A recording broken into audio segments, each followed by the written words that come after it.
Hello and welcome to the Good Old Days of Radio show. This is John Tefteller, your host. It's Tuesday, and for the past few Tuesdays, and I guess for the next few Tuesdays, maybe longer, we'll see, we are doing a little thing where we go to the shelves here in the archives of the Good Old Days of Radio show, and we don't pull out a tape or a sound file. We actually go and pull out the original 16-inch transcription disc records and play a show directly off of those, which I guess is the absolute highest quality you could get unless the show has undergone restoration and removed the clicks and pops and that kind of thing. But that's for somebody else to do because we don't have time to do that. But anyway, we have an episode of Duffy's Tavern that is apparently, from all we can tell, hasn't been heard, hasn't seen the light of day since 1945 when it was broadcast. And I will say a little bit more about that before we do it. But before I do that, you'll notice on the Facebook page that goes along with this podcast, Good Old Days of Radio show, there's a photo of me holding the original transcription disc of this particular long-lost Duffy's Tavern episode. Well, that brings me to a point. I've said this many times before. There are lots and lots of radio shows that exist. Yes, in fact, we could spend the rest of my life and then some playing all the ones that do. But there are also thousands and thousands of them that do not exist or are lost or destroyed. And the goal for anybody who's into collecting and preserving radio is to always locate those original transcription discs and get them transferred to modern day digital before they either get broken, get lost, get destroyed, get scratched, whatever. And I've been doing this for a long time, since about 1970-something. But there are others out there that do it too. And while I have never gotten to the point of holding a fundraising effort to do this kind of thing, maybe I'll do that someday, maybe not. But in any case, there is currently a fundraising drive out there. And the people that are responsible for that fundraising drive have asked me to say a word about it. And I heartily agreed to do that because I heartily support the cause. There were a series of 1929 and 1930 Amos and Andy broadcasts found on original recordings, along with some early Lone Rangers and some other things. And the people responsible for finding them have had them professionally restored, and they are going to be available for listening, not necessarily here on the Good Old Days of Radio show, but as part of the fundraising effort that went towards preserving those transcription discs. They have been professionally restored by Long Island or New York sound engineer extraordinaire Seth Winner, and Seth has restored them at great expense to himself. And so there is some fundraising going on at which people are being asked to contribute to the restoration of these vintage radio programs, and in exchange they will receive a set of files containing the radio programs. So they're not just giving away money, they actually are kind of, in a way, purchasing some old-time radio shows and also helping with the restoration efforts. So, if I can be so bold as to appeal to the audience of this Good Old Days of Radio podcast, I would like to do so. What you would do is you would go to a website, and you have to go to a particular place, and there you will find a form to fill out to pledge some money, and it doesn't have to be a lot. It could be a small amount or a large amount or whatever you can afford is fine, but something would be good, and if enough people did something, we could get this finished. Right now, the goal of the fundraising effort is a little over halfway there, but it needs some help. So if you can do that, if you can help and are willing to help, then I'm going to ask you to go to www.martingrams.com So that's Martin, Martin, Grams, Grams.biz. And when you get there, look on that home page and look for, in the upper right-hand corner, it says Complete Catalog. If you scroll down that complete catalog, and Martin has a lot of books related to vintage radio that you can purchase while you're there if you want to. They're good. They're great books with great research, but that's not why I'm sending you there right now. But hey, that'd be an extra added benefit for you and him if you want to buy a book or two. But anyway, scroll down from martingrams.biz, go to complete catalog, scroll down and look for lost old-time radio shows. And when you see Lost Old-Time Radio Shows, which is about halfway down the page towards the center right, just go ahead and click on that, and it'll take you to a form that you can fill out to donate whatever you feel comfortable with to this process of recording and releasing these vintage radio programs. So I'm just asking you if you can do it, fine. If you can't do it, fine. I don't want to take up too much time or beat you over the head too much. But it's a good cause, and if you can help, it would really help. So again, www.martingrams.biz. Go up to the top, look for Complete Catalog.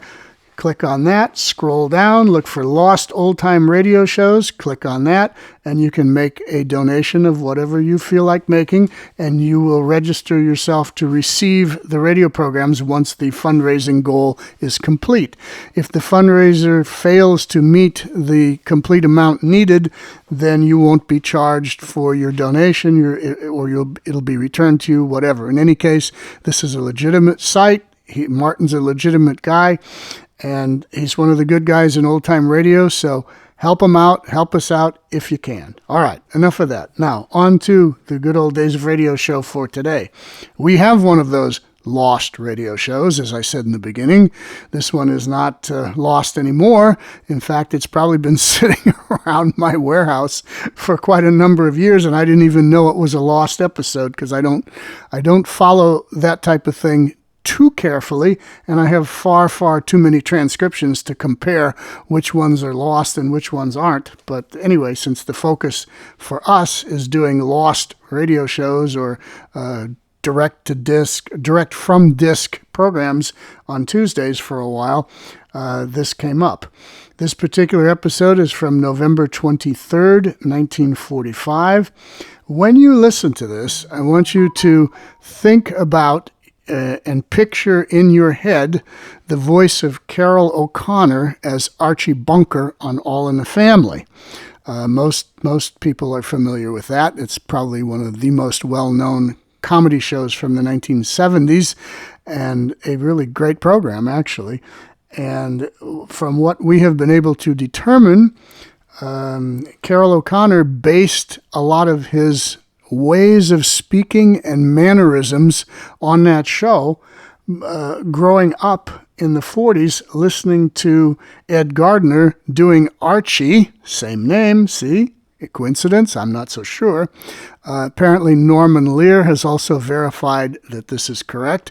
So the character of Archie Bunker on All in the Family appears to have been a result of both Norman Lear and Carol O'Connor listening to Duffy's Tavern back in the 1940s and early 50s. So pay attention to that, and I think you'll agree right away the similarities in voice and mannerisms and what Ed Gardner's doing here to what Carol O'Connor did with Archie Bunker. Okay, I have a few more things to say about this particular show, but we'll do that at the end, so here goes. So we take you now to Duffy's Tavern.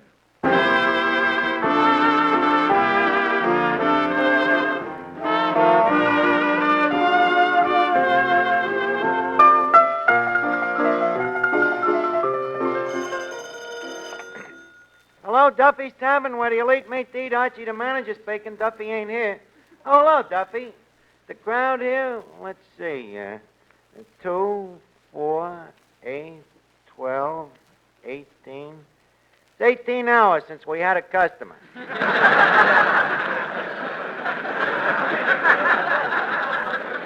Well, yesterday business was good, of course. We catered to that ancient and honorable organization, the alumni of Cell Block 3. Yeah, every year they celebrate the landing of their first member on the Rock.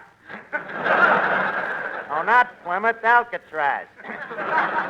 Well, they had fun, but they kicked about the turkey, Duffy. Well, you can't blame them. You know, that turkey was so old, the part that went over the fence last had to have a boost. Oh, Duffy, that's why all our business has been going over to Grogan's. But I got an idea how to counter-combat it. Here. I'm going to hold an essay contest. I like to eat at Duffy's Tavern because... I know it's impossible. Get this. To enter the contest, you got to eat a meal here, and the winner gets a $5 prize. Well, that's the scheme, Duffy. 100 people come down, eat the 7-course dinner. Pronto. You got $6 back. Well, look, I'm drawing up the contest rules. I'll call you back, huh? Okay.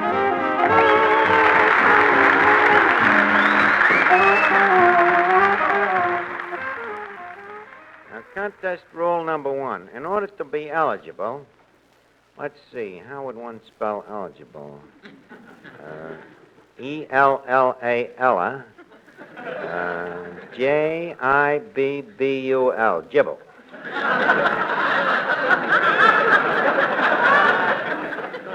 Don't look quite right. Hey, Eddie. Eddie. Yes. What are you doing over there? You and Three Drink O'Reilly. What are you talking about? Oh, nothing much. Three Drink was just saying that he can't figure out why everybody's making such a fuss over the last weekend. He said he don't even know what he did with 1944.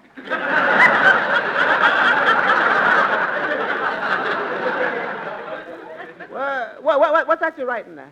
The rules for the contest. Eddie, does this look like the right way to spell eligible? Let's see here. Well, that Ella part looks all right, but I think maybe you better get yourself a new jibble. Well, I'll make it optional. Now, let's see. What other rules do these contests have? I can't ask them to send in a box top. Our food don't come in boxes. No, but our customers have been known to leave in them. Now, look, wise guy, lay off the cracks about the food. I just checked with the Board of Health, and it might interest you to know that Duffy's Tavern has the lowest mortality rate on the block. Well, maybe. All I know is we got the only garbage can that the alley cats picket.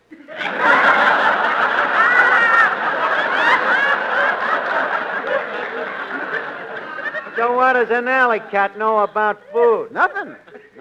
But they got 9 lives, and they can afford to risk it. Look, Mr. Archie, now, if you really want to do something to increase business, why don't you get that friend of yours, that striptease queen, to work down here? Tootsla, sure? Oh, I thought of it, Eddie, but, you know, when she gets through working at the burlesque, the poor kid is so tired, all she wants to do is get dressed and go to bed.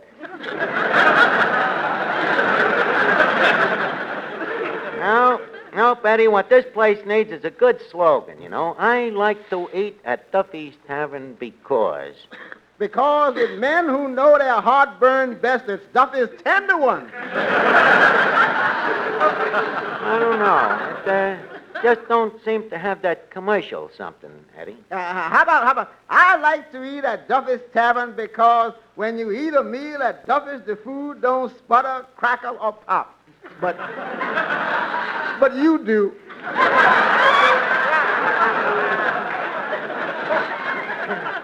Oh, Eddie, I'm afraid you'll never be another Joe Moran. What? Hey, Archie, what's this about the 25-word contest? The contest? Well, I don't think the contest is for you, Finnegan. You see, you got to be able to count up to 25, and you ain't got that many fingers and toes. Or have you? Oh, it just so happens I won one of them contests once. Where? On the radio. On what program? We the Feeble?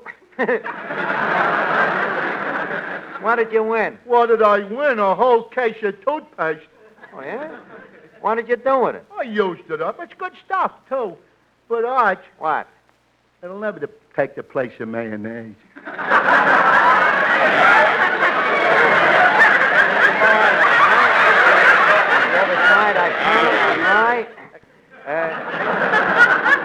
Incidentally, Finnegan, this conversation is delightful, but I gotta finish these contest rolls. I thank you. Good evening, Archie. Oh, well, if it ain't Officer Clancy. Hiya, Clancy. I ain't seen you in a bull's age. How's things in the concentration camp? Well, I don't know. I ain't been home in 3 days. Ain't been home. What's the matter? The nightstick versus the rolling pin again, Clancy? Yep. She's a lovely woman, Mrs. Clancy. But I'm afraid she's a cop hater. Yeah, huh? You just imagine it. Why don't you go home? I'll bet if you do, you'll find a little light burning for you in the window. I probably would, bless her.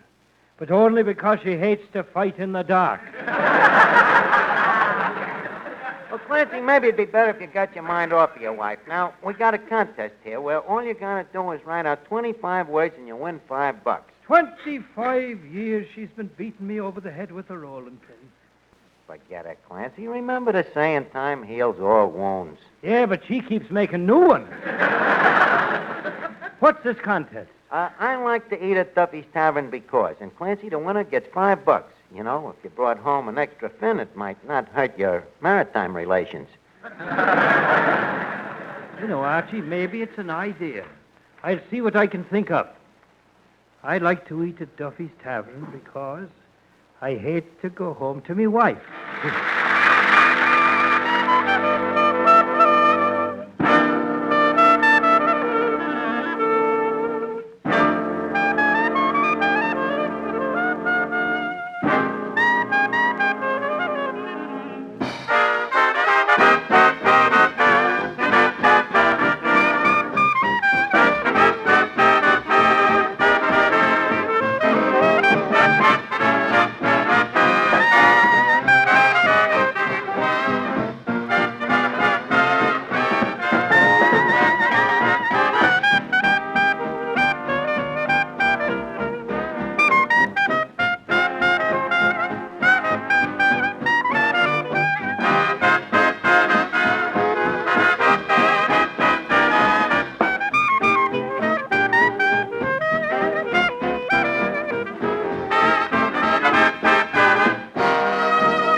Contest rule number 2. One of the utmost requisites for winning a prize, above, beyond, and uncontrary to the complete disclosure of all other merits, will be good English. The judges will watch this very close. Say, Archie. Oh, yes, Miss Duffy. What's this I hear about a contest? Don't you know by now that these crazy schemes of yours never work? Look, just because an idea might turn out to be a horrible mistake, that's no reason for at least not trying it. After all, if your mother and father had felt that way, where would you be? Now, your old man okayed this contest, and I'm going through with it. Well, if my father okayed it, then at least I'm going to be one of the judges. Miss Duffy, to be a judge in this contest, one must at least know the rudimentals of grammar. I doubt very much that you know what a simple noun is, leave alone a dangling participle.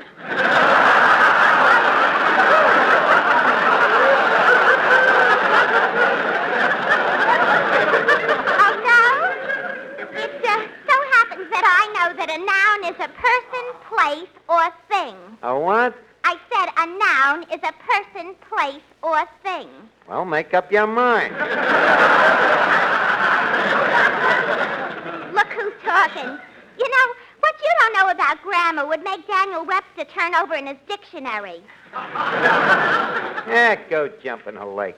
If you don't mind, it's jump into the lake. Leave us not quibble. Just jump.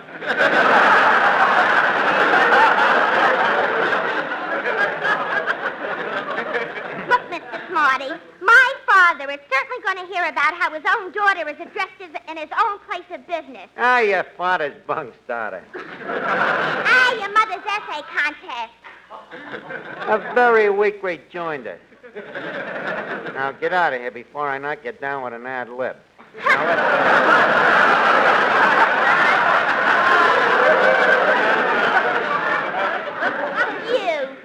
Rule number 3.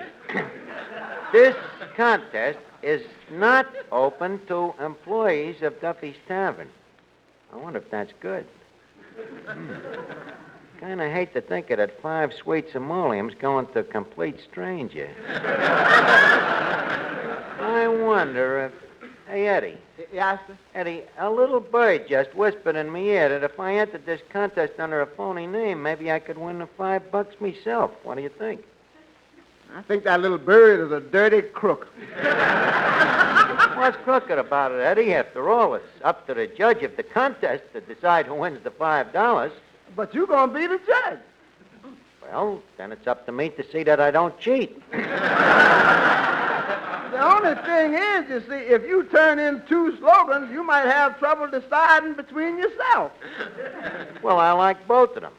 Look, Eddie, if through a little prank I can pick up an extra $5...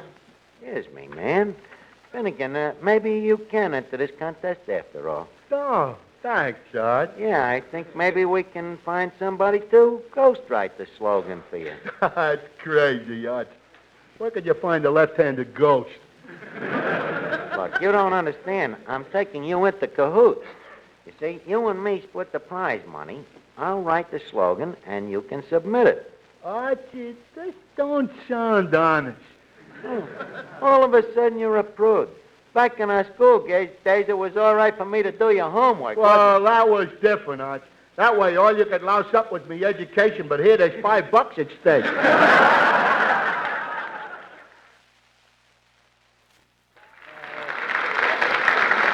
Arch, I'm afraid it's too crooked.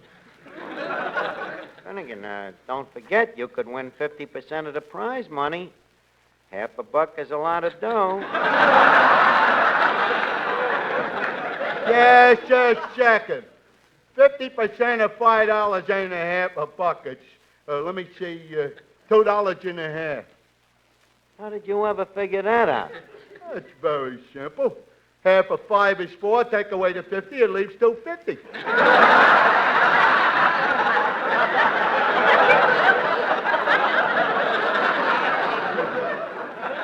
Holy cat, that's right. But look, I'd have to have the money right away, Arch. Why, you don't trust me? Oh, sure. It's just that I got to get me mother some roses for Mother's Day. Roses from... But Finnegan, Mother's Day ain't until next May. I know, but I got to start planting them now. Well, okay, here's the $2.50. Oh, thanks. All right, now keep your mouth shut, and I'll have the 25 words wrote out for you in no time. Let's see now. I like to eat at Duffy's Tavern because... Boy, this is tougher than I thought. Hey, Eddie. Yes? Why do you like to eat at Duffy's Tavern? Well, let's see. A, because the food is so wonderful. B, because it's so well cooked. And C, D, E, F, G. What's that? The vitamins your body lacks if you eat here regularly.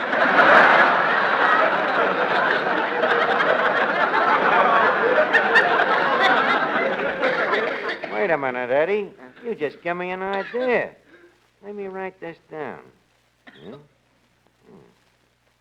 Now count these words to see that I don't go over 25. You ready? Yeah, ready. I like to eat at Duffy's Tavern. That's 7 words. Regular. 8 words. Because they've had 11. the same quality 14. and the same food since... 1901. Eddie, if you'll give me a chance to finish, I got a great slogan here. Let me see it. I like to eat at Duffy's Tavern regular because they have had the same quality and the same food since time immemorial. Very appropriate choice of words. Yeah. Might be too good, you know. If it's Finnegan's slogan, I better stupid it up a bit. Let's see. I'll spell quality with a KW instead of a QW. Now, what else can we do? Archie, I got me entry for the contest, and I think it's a... Wait a second. What's that you're writing there? Writing? Just a letter to my girlfriend. Oh? And when you get through writing to her, do you always tear up the letter? No, it's just that right now her and me ain't speaking. Archie, are you trying to pull some funny business with this contest? Funny business? Clancy, how could you accuse a man of funny business? A man who, when Colucci, the fruit peddler, brought them charges against you, I swore up and down you was putting them bananas back. Clancy, I'm an honest man, and I should think that a clever, intelligent, brilliant officer of the law would realize it. Never mind about the rest of the force. You're dealing with Clancy. And if I thought for 1 minute that you were pulling a fast one, I'd run you in. Hey, Arch, did you write that slogan for me yet? Just a second. Hey? What was that you said about a slogan, Finnegan? Well, he Yeah, Clancy, Finnegan's in the contest. Think of that. Shut up, you crumb. Look here, Archie. I am also a contestant in this contest, and I'm keeping my eyes open because I think there's something rotten in Denmark, and I intend to investigate. I'll be back later. Oh, brother. Don't worry, Arch. We threw him off the track, and by the time he gets back from Denmark, the contest will be over.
we better start the contest now. You know, we've collected enough slogans here to make up a book. Yeah, entitled Mealtime Adventures at Duffy's Tavern, or Staring Death in the Face 3 times a day. Oh, I wouldn't say that if I was you, Eddie. You ain't got a bad job. Touche. Now, come on, leave us get this contest started. Mr. Melnick, a fanfare, please. Thank you. Eddie, announce me, will you? Okay. The contest is now in session. His Honor, Judge Archie, will preside. Those who can will please rise. Thank you, Bailiff. Ladies and gentlemen, the final judging in the slogan contest is about to begin.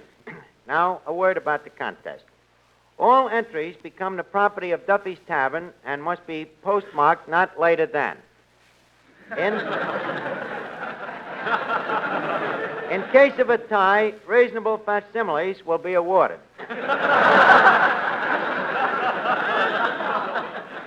Now, one other thing. This contest is strictly on the up and up, fair, honest, and without reproach. Get your scorecards here. You can't tell the losers without the scorecard.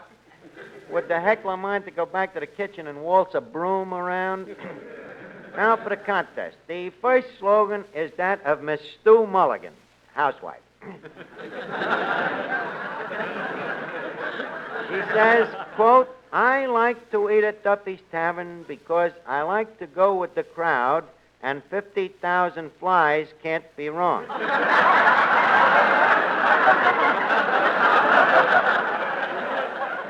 Sorry, Miss Mulligan, but we cannot award the prize to a slogan in which the word flies is spelled F-L-I-Z-E.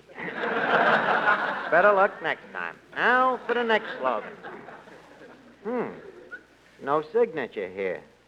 Well, I'll read it anyway. I like to eat at Duffy's Tavern because I've heard the food is wonderful. As I write this, I am enjoying my first meal here. I have just finished eating 2 orders of hash, and for some reason or other, the gentlemen don't seem to have finished the slogan.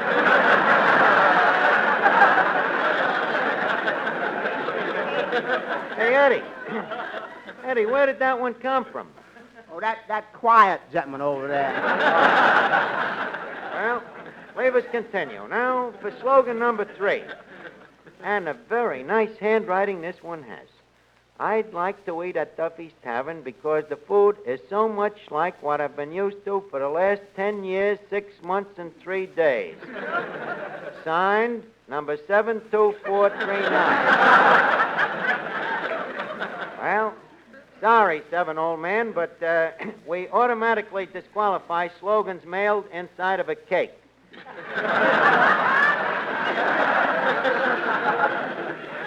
Now, the next slogan was submitted by Officer Clancy, esteemed minion of the law and flatfoot about town. It says, I like to eat at Duffy's because I hate trouble, and it's a comfort to know when a man's had a meal in Duffy's, he'll have no fight left in him.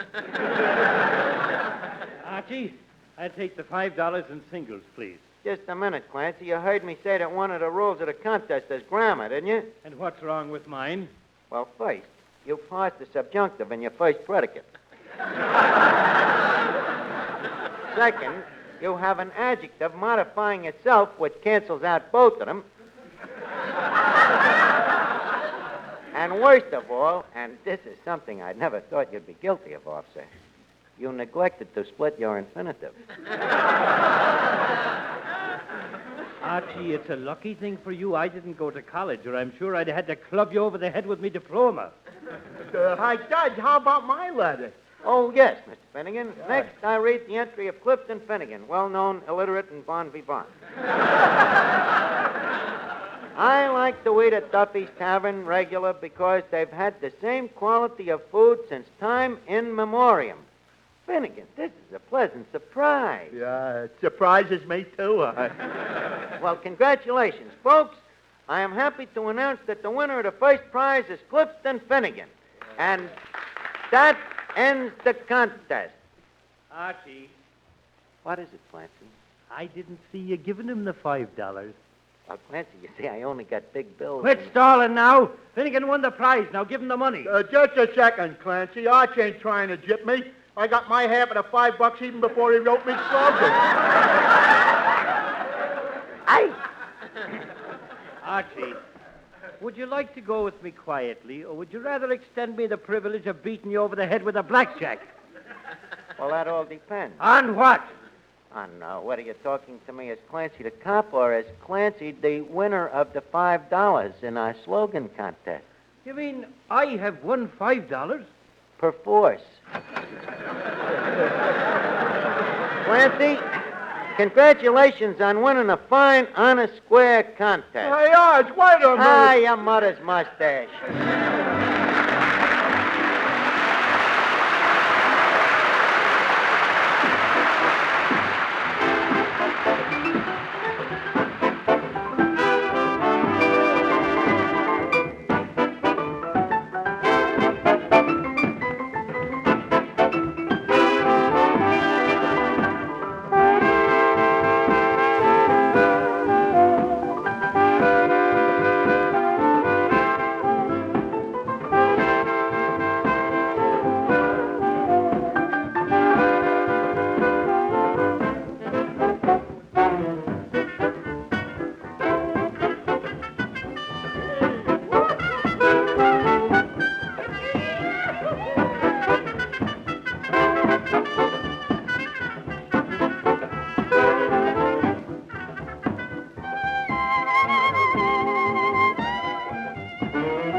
This is the Armed Forces Radio Service.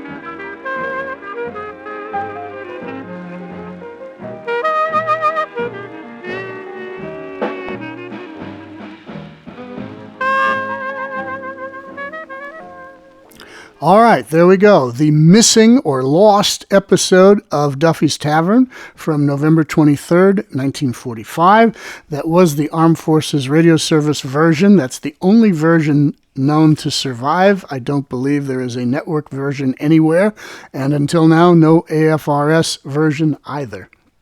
A few things about this particular show. They're trying to work out having a contest called I Love to Eat at Duffy's Because.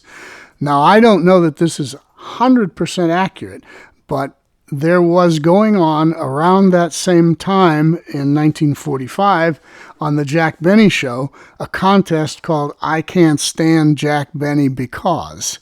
And I would wager that Duffy's Tavern decided to lift that contest idea from the Jack Benny Show and adapt it and change it for use on Duffy's Tavern. No way to prove that, I guess, but it sure seems plausible of a theory as I can come up with. As far as the cast, you heard Sandra Gould as Miss Duffy. Now, apparently the original role of Miss Duffy was Shirley Booth, who went on to star as Hazel in the 1960s and did a lot of other Broadway shows, etc. Shirley Booth was the original Miss Duffy, and then she left and was replaced by Sandra Gould. That's Sandra, S-A-N-D-R-A, Gould, G-O-U-L-D. Sandra Gould, in the later years, was married to a gentleman named Hilly Rose. And for those of you who grew up anywhere within earshot of KFI Radio Los Angeles in the 1970s and 80s, the name Hilly Rose should be very familiar to you because he was the king of late night talk on KFI Los Angeles, which at night would extend out into Oregon, Washington, Nevada, all over the West Coast, because they were a 50,000 they still are, a 50,000 watt powerhouse radio station. And Sandra Gould was Hilly Rose's wife. And every once in a while, he would bring Sandra Gould onto his program, and she would do some funny voices and different things. I remember that growing up in Los Angeles in the 1970s. You also heard Eddie Green on this broadcast. Eddie Green, his daughter, Alva Green, was one of our guests. If you go into the Good Old Days of Radio website and do a search for Alva Green, you'll come up with the podcast in which Miss Green was interviewed by me on this show and talks about her father and her father's career. And I think we have an episode of Duffy's Tavern, a different one, that we played during Alva Green's interview on this podcast. And that is, I think, all I can tell you about it, but Duffy's Tavern was an interesting show. It could be quite funny, and this is an interesting episode because it's the first time anybody's hearing it since November 23rd, 1945. All right, we will be back on Thursday. We're running down to the end of our Great Adventure Show series, so you'll hear an episode of that, and then we'll be back next Tuesday with another show pulled off the shelves right off the original transcription disc. Until then, this is John Tefteller saying goodbye.